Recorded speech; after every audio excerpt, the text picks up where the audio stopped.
El PSOE ha exigido una disculpa por parte del Gobierno de la ciudad después de los insultos del portavoz del Grupo Popular a la diputada Nuria Miaja. El secretario general de los socialistas ha señalado además que el presidente debe reprobar a Emilio Carreira por su comportamiento durante la sesión plenaria del pasado viernes.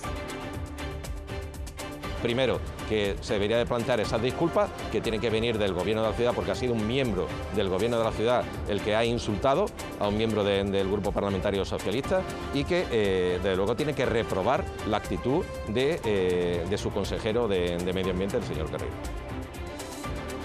Los dos familiares del diputado de Caballas, Mohamed Ali, que figuran en el sumario del caso en Vicesa como destinatarios de dos viviendas de protección oficial, obtuvieron una vivienda en la promoción de las primeras 225 de Loma Colmenar, al ser derruidas sus primeras casas. Los dos, una abuela ya fallecida y un tío del político, residían en las casas de Miramar Chorrillo, derruidas en octubre de 2008. Desde el entorno del político se señala que en el caso de haber intermediado por sus familiares, Ali habría sido imputado por tráfico de influencias, algo que no ha ocurrido finalmente. Y buenas noticias en lo que se refiere a los datos del paro, que ha bajado en 153 personas en la ciudad durante el último mes y en más de 860 en el último año. Así lo reflejan los datos del Servicio Público de Empleo Estatal, hechos públicos este jueves. Muy buenas noches, bienvenidos a los servicios informativos de Ceuta Televisión. Estos que han visto son tan solo algunos de los asuntos que nos deja esta jornada de jueves. El resto, como siempre, se los contamos a continuación. Comenzamos.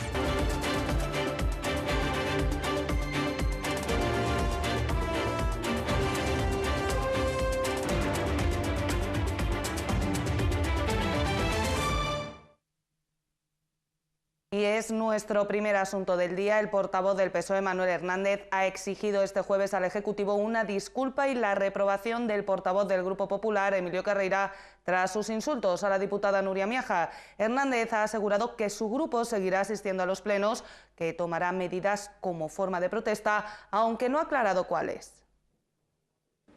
Ha pasado cerca de una semana, pero los ánimos, lejos de calmarse, siguen encendiéndose tras los insultos del portavoz del Grupo Popular, Emilio Carreira, a la diputada Nuria Miaja. Este jueves, el portavoz del Grupo Socialista, Manuel Hernández, ha exigido al Gobierno una disculpa por estos insultos y la reprobación pública de Carreira. Primero, que se debería de plantear esas disculpas que tienen que venir del Gobierno de la ciudad, porque ha sido un miembro del Gobierno de la ciudad el que ha insultado a un miembro del Grupo Parlamentario Socialista y que, desde luego, tiene que reprobar la actitud de su consejero de Medio Ambiente, el señor Carreira.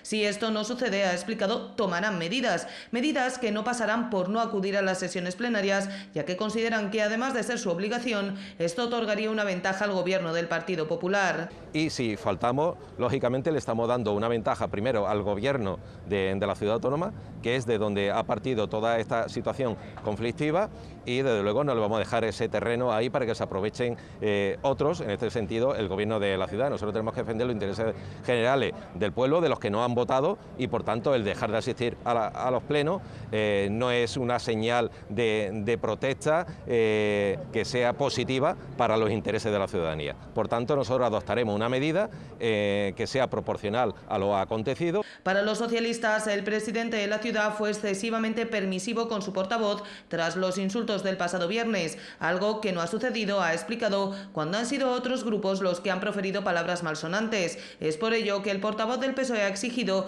que el presidente emplee el mismo rasero para todos, con el fin de evitar que estas situaciones se repitan. Finalmente, Manuel Hernández se ha referido a las palabras de Emilio Carreira relativas a que el segundo de los insultos, el de hija de puta, no iba dirigido a la diputada socialista. Para Hernández hay pruebas y evidencias que desmienten al portavoz del Grupo Popular. El señor Carreira ha hablado de que uno de los insultos que expresó aquel día no fue dirigido a la diputada de nuestro grupo parlamentario. Ahí están las pruebas, en los medios de comunicación, en las televisiones, en las redes sociales. Esa es la evidencia. Nosotros no queremos entrar en esa polémica, pero sí decimos de que es constatable todos los hechos que allí se produjeron en aquel momento, y el pueblo de Ceuta lo ha visto, lo ha palpado y está demostrado. A toda la polémica que les hemos contado durante los últimos días entre el PSOE y el portavoz del Grupo Popular, se ha sumado este jueves el exsecretario general de los socialistas, José Antonio Carracao, después de que el primero le haya atacado en los medios de comunicación por el periodo que permaneció trabajando en Algeciras. José Antonio Carracao se ha sumado este jueves a la polémica existente entre el PSOE y el portavoz del Grupo Popular, Emilio Carreira, desde el pasado viernes. Carracao, que ha dejado en el despacho de Carreira una foto dedicada por la añoranza y la obsesión que considera que Carreira tiene con él, ha decidido salir a la luz pública para defenderse de las acusaciones realizadas por el portavoz popular de que vino a Ceuta solo para liderar al PSOE y de que vivió en Algeciras durante algún tiempo mientras lideraba el PSOE ceutí. José Antonio Carracao ha señalado en un comunicado a los medios que lo único que pretende el portavoz del PP es desviar la atención y verter acusaciones infundadas sobre cualquiera que le ayude a poner el foco sobre otra persona que no sea él. Carracao ha manifestado, haciendo llegar a los medios la prueba documental, que se encuentra empadronado en Ceuta desde el 5 de noviembre de 1996, es decir, hace 21 años, momento en el que llegó a la ciudad para quedarse. En aquel momento, ha recordado, tenía solo 17 años. Además, ha calificado como muy burdo que Carreira haya señalado que vivía en Algeciras, ya que, ha señalado, todo el mundo sabe que no es cierto, incluyendo el propio portavoz del PP, lo que demuestra, ha insistido, su catadura moral. Para Carracao, Carreira pretende defenderse de sus propios actos usando la mentira como única estrategia. Unos actos, ha continuado, que deben avergonzar a todos, independientemente del partido en el que militen, como lo es el de insultar de manera tan grave a una mujer que además, ha señalado, es diputada democráticamente elegida por miles de ceutíes. Y cambiamos radicalmente de asunto porque un telegrama secreto enviado por la misión diplomática estadounidense en Madrid al Departamento de Estado y desclasificado en 2014 revela que el rey Juan Carlos estaba dispuesto a ceder Melilla a Marruecos, algo que no veía posible en el caso de Ceuta, para la que consideraba que la mejor solución podía ser un estatuto similar al que tuvo Tánger entre 1923 y 1956. Así ha quedado recogido en El Rey de la Democracia, en el capítulo de Charles Powell, y cuyo origen ha sido consultado por la agencia Europa Press.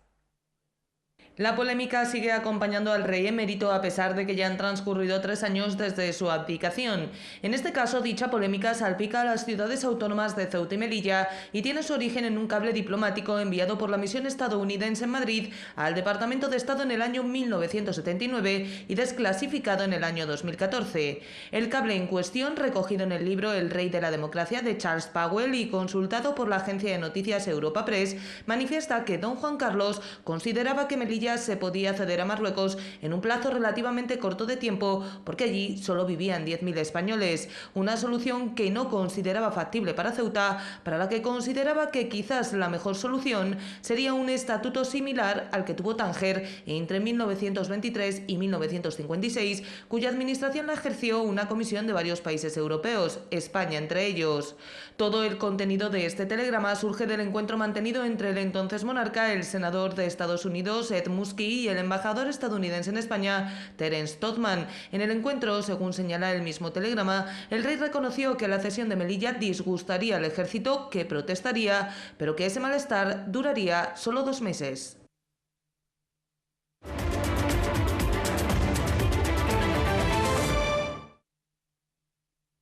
Y vamos con otra de las cuestiones que les contábamos en nuestra portada. 2 de los familiares del diputado de Caballas, Mohamed Ali, aparecen referenciados en el sumario del caso Loma Colmenar como destinatarios de viviendas de promoción pública. Concretamente, en las 225 viviendas de la primera promoción, la abuela ya fallecida y un tío del portavoz de la coalición, residentes en las viviendas derribadas hace algunos años en la playa de Miramar. Los 2 familiares directos de Mohamed Ali, diputado y portavoz de Caballas, que aparecen en el sumario del caso Loma Colmenar como destinatarios de viviendas de promoción pública, son vecinos desalojados de las viviendas de la playa de Miramar. Concretamente se trata de Sora Ali Lemague, abuela ya fallecida del político, y Larbi Ali Lemague, tío carnal del diputado. Ambos vivían en la playa de Miramar, viviendas que fueron desalojadas hace aproximadamente una década y que, como el resto de residentes en esa barriada, fueron realojados en las 225 casas de la primera promoción de Loma Colmenar. Ali aportó a la jueza varias documentación relativa a los decretos de ruina del área de fomento de la ciudad autónoma. Fuentes cercanas al portavoz de la coalición apuntan a que la juez instructora del caso, Raquel Lucini, no le imputó tráfico de influencias. Según las precisadas fuentes, esto descarta cualquier manejo en la adjudicación de estas viviendas a los familiares del líder de la coalición. Las viviendas de Miramar Chorrillo se construyeron a final del protectorado español sobre Marruecos, ya que ahí se ubicaron buena parte de los pescadores procedentes del vecino país. Fueron derribadas derribadas en octubre de 2008 tras varios años de demandas de mejores condiciones por parte de los vecinos. El punto álgido fue, en 1984, el fallecimiento de un joven que dormía en su vivienda al caer encima de esta parte de un muro de la avenida Martínez Catena como consecuencia de un fuerte temporal de levante. Y el secretario general del PSOE ha aprovechado su comparecencia de este jueves para poner sobre la mesa las razones por las que no se ha unido a la denuncia de Ciudadanos y MDIC relativa al nombramiento de los consejeros no electos. Manuel Hernández ha explicado que el PSOE es partidario de la autonomía de la ciudad y que tras consultar con sus servicios jurídicos y estudiar las sentencias decidían no sumarse a esta denuncia. Nosotros hicimos un análisis de todas las sentencias, de todos los planteamientos jurídicos de una y otra parte, a favor y en contra. Nosotros somos defensores del proceso autonómico, de la autonomía. Nosotros seguimos una serie de artículos que vienen en el Estatuto de Autonomía que da una cierta capacidad de autoorganización, de independencia a la hora de formar la estructura de gobierno de la ciudad. Como no lo tenemos suficientemente claro, pues no hemos presentado ninguna denuncia al respecto. Si lo hubiéramos tenido suficientemente claro, nítido, pues hubiéramos salido adelante. Y los pronósticos se hicieron buenos en Ceuta y finalmente Pedro Sánchez es el candidato que más avales obtiene de los 3 aspirantes a la Secretaría General del PSOE. El triunfo de la opción liderada por el secretario general llega, sin embargo, en medio de la enésima polémica que rodea a la vida interna de los socialistas ceutíes, en este caso a cuenta del número de afiliaciones registradas en los últimos meses.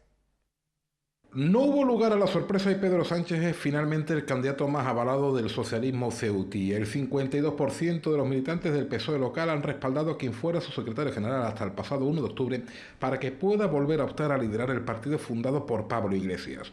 Sánchez obtiene 170 avales, un 80% más que en el proceso congresual de 2014. Sin embargo, esta no era la comidilla principal en el ámbito del socialismo local, al menos no el fin sino los supuestos medios. El portal Irispress, vinculado al grupo Andalucía Información, da cuenta de una supuesta carta enviada a Ferraz en el que algunos militantes descontentos con la gestión de Manuel Hernández muestran su extrañeza por el alto incremento de afiliados en los últimos meses. Concretamente, desde las elecciones del 26J, los socialistas han experimentado un centenar de altas. 27 de ellas están vinculadas a trabajadores de la empresa Trace, cuyo principal representante de UGT, Juan Gutiérrez, es señalado en la información como amigo personal de Pedro Sánchez. Distintas fuentes consultadas admiten el espectacular incremento. En el entorno de la Ejecutiva se habla de una campaña de afiliación más intensa que en ocasiones anteriores y confirman a Ceuta Televisión la importancia de la figura de Gutiérrez. Restan importancia en el elevado número de trabajadores de la citada empresa. O son militantes o son cercanos a la Unión General de Trabajadores. El sindicato Hermanos recuerdan. Desde el sector opositor a Hernández nadie admite ser la garganta profunda en este nuevo desaguisado. Sí confirman que han pedido en reiteradas ocasiones el censo de militantes del PSOE ceutí, sin que este se les haya facilitado, y explican que en el último comité regional la Ejecutiva no dio cuentas del capítulo de altas y bajas en contra de lo que viene siendo habitual. La información sobre el censo, al que solo tienen acceso con carácter ordinario 2 personas, no hace sino ahondar en la profunda división que parece ser crónica en el PSOE local.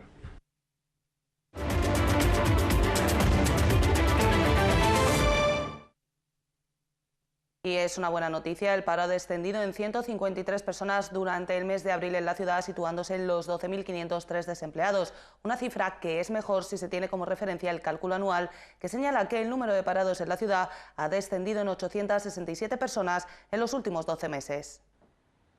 El mes de abril ha dejado un descenso de 153 personas en la lista del paro en la ciudad, así lo indican los datos del Servicio Público de Empleo Estatal, que señalan que el número de parados en Ceuta es de 12.503, un 1,21% menos que el pasado mes de marzo. Estas cifras mejoran con el cálculo anual, que señala que los desempleados de la ciudad han caído en 867 personas, lo que supone que se ha reducido el número de personas sin empleo en un 6,48% en los últimos 12 meses. Por sexo siguen siendo las mujeres las más afectadas por el paro, con 7.259 desempleadas frente a los 5.244 hombres que no tienen trabajo en la ciudad. Los menores de 25 años, además, son uno de los colectivos más castigados por el desempleo, con 1.961 parados. En lo que se refiere al conjunto del país, el paro ha bajado en 129.281 personas respecto al mes de marzo y en más de 438.135 respecto al pasado año. El número total de desempleados en España a día de hoy es de 3.573.036. Y 58 personas en riesgo de exclusión encontraron trabajo durante el pasado año en la ciudad gracias al programa Incorpora. Se trata de una iniciativa de la obra social La Caixa en colaboración con 12 empresas ceutíes enfocado a la inserción laboral de colectivos vulnerables. Personas con discapacidad, parados de larga duración, reclusos, jóvenes en riesgo de exclusión, inmigrantes, víctimas de violencia de género. Son personas pertenecientes a los denominados colectivos en situación de vulnerabilidad sobre los que se centra la actuación de la obra social La Caixa y 12 empresas ceutíes en relación con el programa Incorpora. Se trata de una iniciativa que permite la entrada en el mercado laboral de miembros de los citados colectivos, de los que 58 personas encontraron trabajo durante el pasado año merced a la citada iniciativa desarrollada en Ceuta por la Asociación Cultural Gutenberg.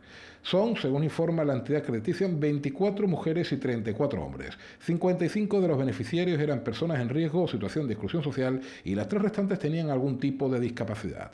La obra social destaca el papel de los técnicos de inserción laboral que realizan un papel determinante para el programa. La aportación de Incorpora consiste en reunir en un mismo modelo la red de entidades sociales y la red solidaria de empresas en el marco de la responsabilidad social empresarial. UGT ha denunciado que medio centenar de trabajadores de la empresa Limpiasol han dejado de percibir sus salarios a consecuencia de la deuda que la ciudad autónoma tiene con la empresa para quien presta sus servicios. Una deuda que, según el sindicato, alcanzaría casi medio millón de euros. Limpiasol, dice, no puede hacer frente a la nómina de abril, ya que ha venido adelantando el pago a los trabajadores sin recibir las cantidades del contrato con la ciudad.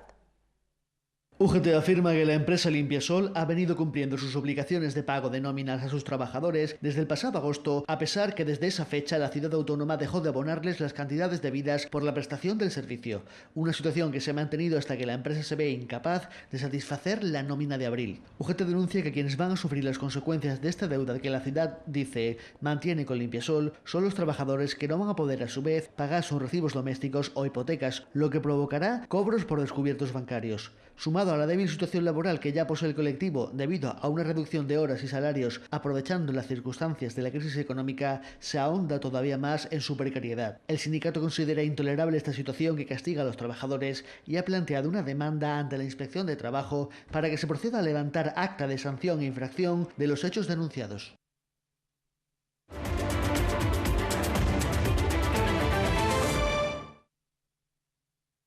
Los representantes de los grupos políticos presentes en la Asamblea de Ceuta han guardado un minuto de silencio este jueves a las puertas del Palacio Autonómico en señal de condena por el último asesinato de una mujer a manos de su pareja, en esta ocasión en la madrileña localidad de Alcobendas. Menos concurrido que en otras ocasiones, el acto ha estado encabezado por el presidente de la ciudad. Recuerden que para alertar de cualquier caso de violencia machista tienen a su disposición el número de teléfono 016 que no queda registrado ni aparece en la factura. Y una mujer de 24 años ha ingresado en prisión tras ser detenida por efectivos del Cuerpo Nacional de Policía como presunta autora de una agresión con arma blanca a un joven que evoluciona favorablemente de sus heridas. Los hechos ocurrieron en la madrugada del martes en la barriada de Los Rosales. Una joven de 24 años ha ingresado en prisión como presunta autora del apuñalamiento a otro de 21 que evoluciona favorablemente de sus heridas. Los hechos ocurrieron en la madrugada del martes en la barriada de Los Rosales. Agentes del Cuerpo Nacional de Policía fueron requeridos por varios vecinos de la zona que vieron al joven malherido minutos después de la agresión. Según ha informado la propia policía en un comunicado, el herido se dirigía al domicilio de unas amigas y una vez en el portal se encontraron con la presunta autora que le hirió con arma blanca en el abdomen para marcharse a continuación. Según fuentes policiales, tanto la víctima como la presunta agresora se conocían manteniendo una clara animadversión que desembocó en el apuñalamiento. El chico fue trasladado al hospital universitario ingresando en principio en la unidad de cuidados intensivos. Fuentes sanitarias confirman la evolución favorable del herido. La joven era enviada a prisión a última hora de la mañana de este jueves. El herido podemos confirmarles que ya ha pasado a planta a lo largo de la tarde de este jueves. Y vamos con más cosas porque 5 militares con destino en Ceuta resultaban heridos leves en la tarde de este miércoles en un accidente de tráfico en el puerto de Cartagena. Así lo han confirmado desde la Comandancia General de Ceuta, que ha explicado que el accidente se producía cuando los vehículos se disponían a abandonar el puerto en dirección a Chinchilla, Albacete, para participar en unas maniobras.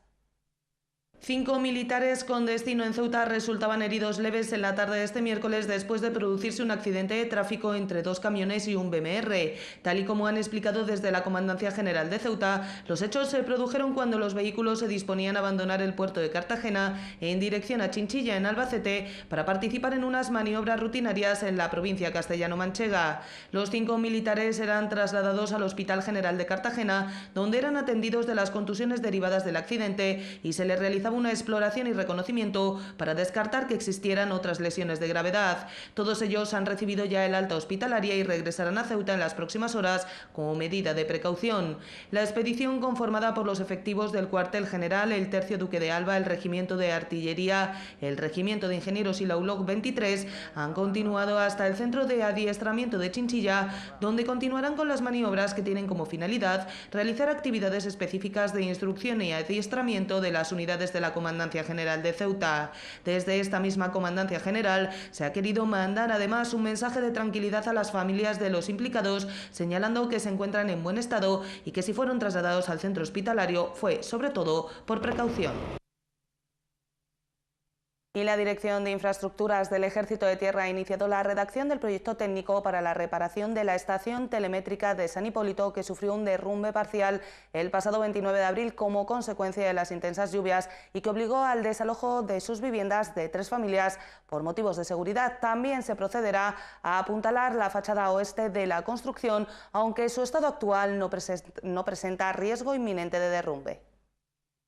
La fachada oeste de la estación telemétrica de San Hipólito, considerada bien de interés cultural y propiedad del Ministerio de Defensa, sufrió un derrumbe parcial debido a las intensas lluvias del pasado sábado 29 de abril. Se vieron afectadas 3 familias de la ciudad al tener que ser desalojadas de sus viviendas por motivos de seguridad. La Dirección de Infraestructura del Ejército de Tierra ha iniciado la redacción de un proyecto técnico de consolidación de la parte afectada, cumpliendo los requisitos exigidos en la normativa referente a educación. Simultáneamente se procederá a realizar el apuntalamiento de la fachada oeste que afiance la estabilidad de la misma, aunque según los técnicos el actual estado de la construcción afectada no representa un riesgo inminente de derrumbe. Se ha establecido un contacto con la ciudad autónoma de Ceuta al objeto de coordinar tanto las actuaciones iniciales como la preceptiva presentación a la Consejería de Cultura del proyecto definitivo de consolidación estructural que se está redactando de acuerdo con el Plan Especial de Protección y Catálogo del conjunto histórico del recinto de la Almina de Ceuta.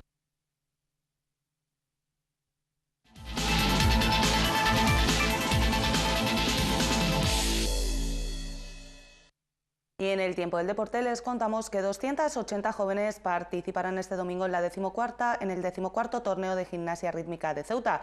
La cita tendrá lugar en el pabellón Guillermo Molina desde las 10:30 de la mañana y reunirá a deportistas no solo de la ciudad, sino también de localidades como Cádiz, Gibraltar, Los Barrios, La Línea, Mijas, San Martín del Tesorillo, San Roque y Puerto Real. 280 gimnastas participarán este domingo desde las 10:30 de la mañana en el 14º torneo de gimnasia rítmica de Ceuta, una cita que tendrá lugar en el pabellón Guillermo Molina y en la que se darán cita deportistas no solo de la ciudad, sino también de las localidades de Cádiz, Gibraltar, Los Barrios, La Línea, Mijas, San Martín del Tesorillo, San Roque y Puerto Real.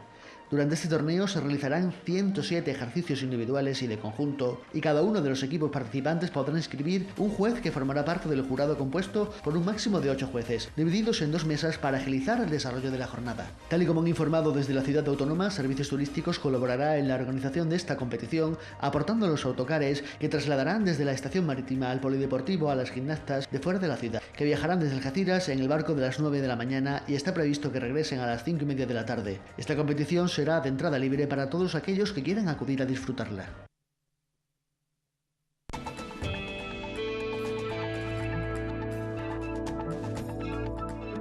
Y vamos ya con la información del tiempo para la jornada de este viernes. Cielos cubiertos con posibilidad de precipitaciones. Eso sí, parece que se irán aclarando a lo largo de la tarde. Las temperaturas, como ven, en aumento, mínima de 16 grados.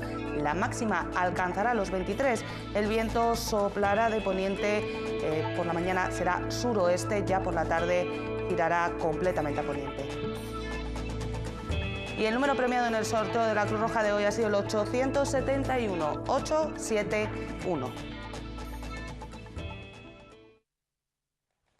Y la Congregación de Franciscanos de Tierra Santa ha sido finalmente la ganadora del premio Convivencia Ciudad Autónoma de Ceuta. Así lo ha decidido el jurado, que premia esta orden religiosa con presencia en Israel y que en los últimos años ha ejercido un papel de mediación en los distintos episodios de tensión en el conflicto entre israelíes y palestinos.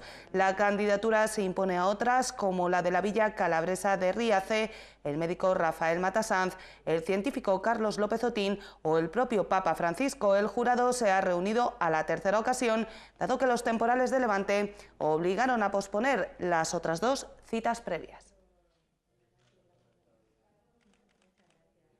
Pues hasta aquí las noticias de esta jornada de jueves. Recuerden que la información vuelve a Ceuta Televisión mañana a partir de las 10 de la mañana. Mientras tanto, pueden seguir toda la actualidad de la ciudad en nuestros perfiles en las redes sociales Facebook y Twitter y, como no, aquí en www.ceutatv.com. Hasta mañana. Adiós.